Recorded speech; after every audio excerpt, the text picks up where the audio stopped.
Janaína. E vocês dois ainda não viram nada? E Lidiane descobre que Manu e João estão juntos em Shallow Now. Quer dizer, o João agora é uma popstar. Tá se aproveitando da minha filha, Joffre. E você sabia que a Manuela virou uma popstar por causa do João?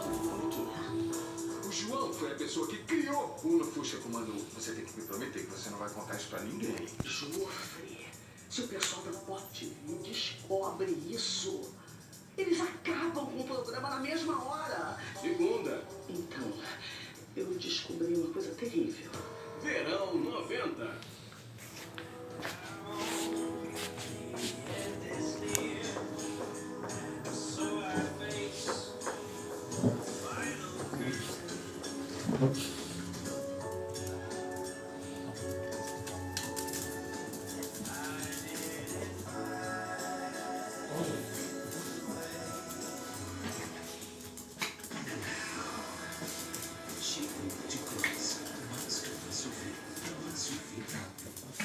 Amanhã, no Alto Esporte, as confusões sobre o uso da luz de sinalização diurna. Usar durante o dia.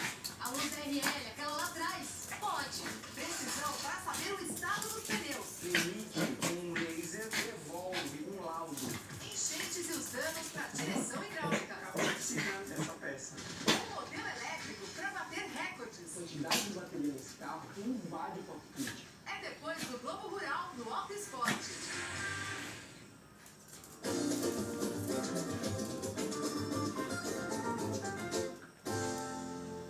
Entendeu tudo?